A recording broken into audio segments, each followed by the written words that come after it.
கும்பராசி அன்பர்கள் அனைவருக்கும் வணக்கம். இன்றைய பதிவில் 2025ஆம் ஆண்டு புத்தாண்டு ராசி பலன்கள் கும்பராசி அன்பர்களுக்கு என்ன மாதிரியான நல்ல பலன்கள் கிடைக்க போகுதுன்னு பார்க்கலாம். வீடியோக்குள்ளே போகிறதுக்கு முன்னாடி முதன்முறையாக நீங்கள் நம்ம சேனலை பார்க்குறீங்க அப்படின்னா மறக்காமல் சப்ஸ்கிரைப் பண்ணி வச்சுக்கோங்க. 7.5 சனி ஆரம்பித்ததுல இருந்தே வாழ்க்கையில் ஏதாவது ரூபத்தில் பல்வேறு சிக்கலையும் நெருக்கடிகளையும் அழுத்தங்களையும் தான் கும்பராசிக்காரங்க அனுபவிச்சுட்டு இருந்தாங்க. குருவுமே சாதகமில்லாத ஒரு தன்மை. ஒரு பயணம் செய்கிறவங்க மாதிரி வாழ்க்கை போயிட்டு இருந்துச்சு. வாழ்க்கை மட்டும் போல எண்ணம் மட்டுமே ஒரு நிலையான எண்ணம் இல்லை. எதை முடிவு பண்ணுறது, எதை செய்கிறது, எதை பண்ணால் நம்மளால் ஜெயிக்க முடியும் அப்படிங்கிற எண்ணம் இல்லாமல் வாழ்ந்துக்கிட்டு இருந்தாங்க. அப்போது இந்த 2025ஆவது வருஷமாவது நமக்கு பலன் தருமா அப்படின்னு எதிர்பார்க்கக்கூடியவங்களுக்கு மிக சிறந்த ஒரு நல்ல வருஷமாக இறைவனின் அருளோடு இந்த வருஷம் அமைய போகுது.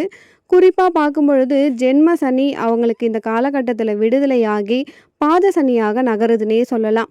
சனி ஒரு பக்கம் 7.5 சனி தொடர்ந்தாலுமே கும்பராசிக்காரங்களுக்கு முக்கியமான விஷயம் 5வது இடத்துக்கு குரு போக போகிறாரு மே மாதத்திற்கு பிறகு. 5ல் குரு வரும் பொழுது குருவினுடைய பூரண பலன் கிடைக்கும் பொழுது 7.5 சனியின் தாக்கம் உங்களுக்கு குறையும். எதெல்லாம் இழந்தாங்களோ அதெல்லாம் திரும்ப பெறுவாங்க. மே மாதத்திற்கு பிறகு நீங்கள் எடுக்கக்கூடிய எல்லா காரியங்களும் வெற்றியடையும். மே மாதத்திற்கு பிறகு நீங்கள் அடியெடுத்து வைக்கக்கூடிய ஒவ்வொரு அடியும் உங்களுக்கு சாதகமாகவே அமையும். மனசளவில் இருந்த சிக்கல்கள் எல்லாமே சரியாகும். மனநோயாளி மாதிரி இந்த கடந்த 2.5 வருஷமாக இருந்திருப்பாங்க. ஜென்ம சனி எப்போ ஆரம்பிச்சதோ உடம்புல பிரச்சனை, மனசில் பிரச்சனை, தேவையில்லாத நெருக்கடி, எல்லா பிரச்சனையும் என் தலையில் நானே ஏற்றிக்கிட்டேன் அப்படின்னு சொல்லுவாங்க. நீங்கள் கேட்டு பார்த்தா தெரியும். கும்பராசிக்காரங்க தனக்காக வருத்தப்பட்டதை தவிர்த்து அடுத்தவங்களுக்காக தான் போராடினாங்க. உயர்ந்த சிந்தனை இருக்கும், உயர்வான லட்சியம் இருக்கும், உயர்ந்த எண்ணத்தோடு இருப்பாங்க. கோபுர கலசம் கையெழுத்து வணங்குறவங்க அத்தனை பேரையுமே வாழ வைப்பாங்க. ஆனால் அவங்க அதே இடத்துல நின்று மழையிலையும் வெயிலையும் சேர்ந்து காஞ்சி போயிடுவாங்க. அவங்க வாழ்க்கை இப்படி தான் இருந்துச்சு. நான் ஆரம்பித்து வச்சேன், சூப்பராக இருக்குது, நான் சொல்லி கொடுத்தா ரொம்ப நல்லா இருக்காங்க, என்னால் இந்த விஷயம் நடந்ததுன்னு சொல்லாமே தவிர அவங்களுக்குன்னு ஒரு சில முடிவை எடுத்தாங்கன்னா அந்த முடிவில் 1000 தடைகள் இருக்கும், 1 2 இல்லை.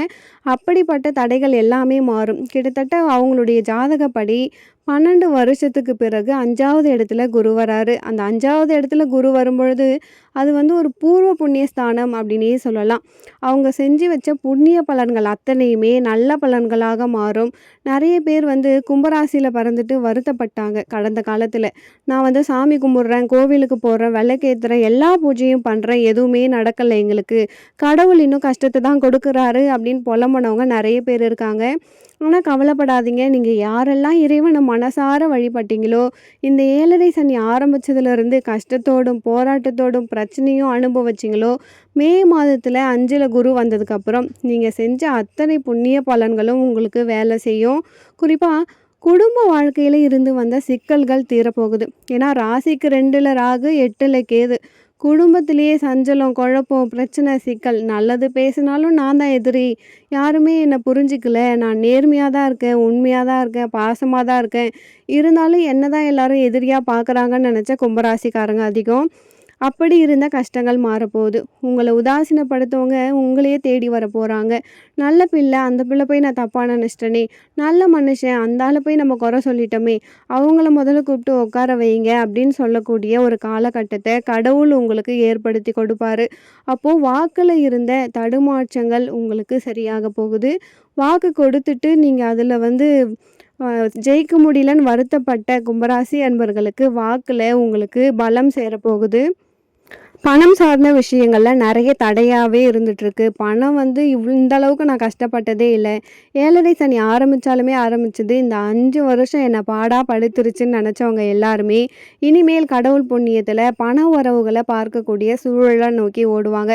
அதே மாதிரி படிக்கக்கூடிய மாணவர்களுக்கு கல்வியில் நல்ல முன்னேற்றத்தை தரக்கூடியதாக இருக்கும். குடும்பத்தில் நிம்மதியே இல்லாமல் தான் வாழ்ந்தாங்க கும்பராசி. பேருக்கு ஊருக்கு புருஷன் பொண்டாட்டி, கௌரவத்துக்கு புருஷன் பொண்டாட்டி. ஏன்னா 2ல் ராகு, 8ல் கேது, இது இல்லாமல் ஜென்மத்தில் சனி, 7ஆம் இடத்த சனி பார்க்குது. அப்போ எதுலேயுமே நிம்மதி இல்லை, வீட்லேயும் நிம்மதி இல்லை, தொழிலையும் நிம்மதி இல்லை, யார்கிட்டயாச்சும் நம்பி பேசுனா அதுலேயுமே பிரச்சனை. அப்போ எந்த காரியத்தை தொடங்கினாலும் ஒரு தடையாகவே இருந்திருக்கும். உறவு முறைகள்ல நெறைய பிரச்சனை. வெளிய சொல்ல முடியல. ஆனா அவங்க மனசாட்சிக்கு தெரியும். நம்பி யார்கிட்ட பேசினாலுமே அது அவங்களுக்கு ஏமாற்றமாகவும், துரோகமாவும் இருந்துச்சு கும்பராசிக்கு. அப்படிப்பட்ட வலிகள் உங்களுக்கு தீரும். உங்களுடைய ஏமாற்றம் எல்லாமே தீர்ந்து, கடவுள் புண்ணியத்தில குடும்ப வாழ்க்கையில உங்களுக்கு நிம்மதி, அமைதி, ஒற்றுமை மேலோங்க போகுது. பிரிந்த தம்பதிகள் சேர்ந்து வாழ போறாங்க. பொண்டாட்டி புரிஞ்சுக்கலனா புரிஞ்சுப்பாங்க. புருஷன் புரிஞ்சுக்கலனா புரிஞ்சுட்டு சேர்ந்து வாழ்வாங்க. அப்படி இது எல்லாமே உங்களுக்கு நல்ல பலன்களை தரும். குறிப்பா பார்க்கும்பொழுது, புதிய தன்னம்பிக்கை, தைரியம் வரும். ஜென்ம சனி விலகுறதால புதுவிதமான முயற்சிகள துணிவோடு செயல்படுத்துவாங்க. இதுக்கு முன்னாடி பண்ணணும்னு நெனச்சு காத்திருந்த விஷயங்கள் எல்லாமே பட்டு பட்டுன்னு நடத்தி முடிச்சு, இந்த 5 வருஷத்துல இருந்த பிரச்சனைய இந்த 2025ல சரி பண்ண போறாங்க. எதெல்லாம் அவங்க இழந்தாங்களோ, அது எல்லாமே அவங்க திரும்பி மீட்க போறாங்க. அது பணமா இருக்கட்டும், தொழிலா இருக்கட்டும், உடல் ஆரோக்கியமா இருக்கட்டும், வீடு சார்ந்த விஷயமா இருக்கட்டும், நல்ல காரியம் தொடங்கணும்னு நெனச்சு 5 வருஷமா தடப்பட்டது எல்லாமே முருகன் புண்ணியத்துல நீங்க நல்லபடியா செய்யக்கூடிய வாய்ப்புகள் உங்களுக்கு ஏற்பட போகுது.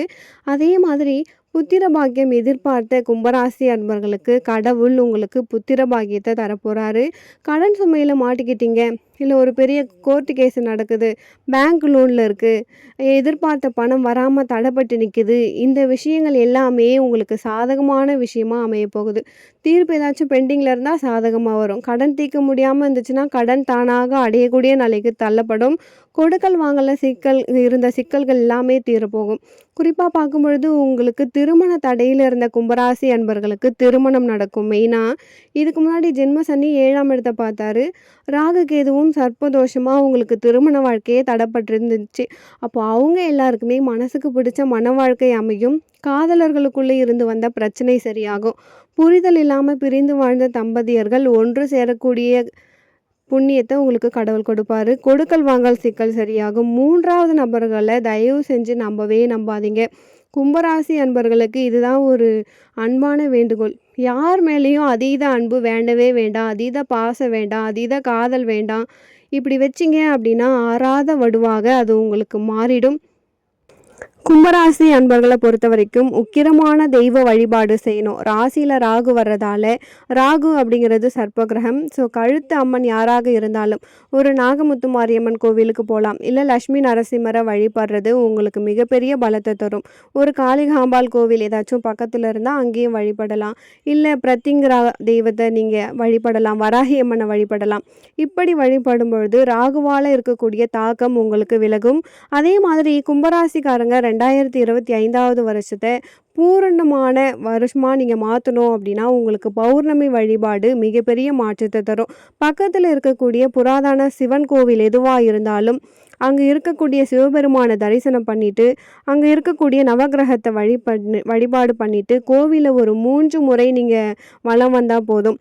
முடிஞ்சால் உங்களால் திருவண்ணாமலைக்கு போயிட்டு வரலாம். நீங்கள் போயிட்டு வந்தீங்க அப்படின்னா 1000 அற்புதங்களை நீங்கள் உங்கள் கண்கூடாக பார்க்கலாம். முடியாதவங்க பக்கத்தில் இருக்கக்கூடிய சிவன் கோவில் எதுவாக இருந்தாலும் ஆலயத்தை ஒரு 3 முறையோ 9 முறையோ வலம் வரும் பொழுது கண்டிப்பாக ஏன் நம்ம இதை குறிப்பிட்டு சொல்கிறோம் அப்படின்னா, ராசியில் சந்திரனில் ராகு இருக்கும் பொழுது சந்திர கிரகண தோஷம் ஏற்படும். அப்படி இருந்தால் உடல் ரீதியாக ஊனம் வரும், மனம் ரீதியாக ஊனம் வரும் சொல்லுவாங்க. அந்த ஊனத்தை தவிர்க்கிறதுக்கு எண்ணம் தெளிவடைகிறதுக்கும் சிந்தனை தெளிவடைகிறதுக்கும் நேரடியாக சந்திரனுடைய ஆற்றலை நம்ம உள்வாங்கும் பொழுது நம்மளுடைய உடலும் மனமும் சுத்தமாகும். அப்போ பௌர்ணமி நாட்களில் முழு நிலவு நம் மீது படும் பொழுது அதனுடைய மொத்த சக்தியும் நமக்குள்ள கிரகவிக்கும் பொழுது நீங்கள் நினைக்கக்கூடிய காரியங்கள் வெற்றி அடையும். நீங்கள் இப்படி வழிபாடு செய்யும் பொழுது உங்களுக்கு கண்டிப்பாக ஒரு மிகப்பெரிய மாற்றம் இருக்கும். நேரம் இருந்தால் நிலாவோடு நீங்கள் பேசலாம். 2 நிமிஷம் மனசார பேசுங்க. உங்கள் வாழ்க்கைக்கு எது தேவையோ அதை சந்திரனோடு நீங்கள் பௌர்ணமி வழிபாடு செய்யுங்க. நீங்கள் கேட்கிறத அவர் கொடுப்பாரு. மற்றபடி உங்களுக்கு இந்த 2025 சாதகமாக தான் இருக்குது. இந்த பதிவு கும்பராசி அன்பர்களுக்கு பயனுள்ளதாக இருந்திருக்கும்னு நினைக்கிறேன். மேலும் உங்கள் வாழ்க்கையில் நீங்கள் சீரும் சிறப்போடும் செல்வ செழிப்போடும் வாழ நானும் இறைவனை பிரார்த்திக்கிறேன். அடுத்து ஒரு நல்ல பதிவில் உங்களை சந்திக்கிறேன். நன்றி.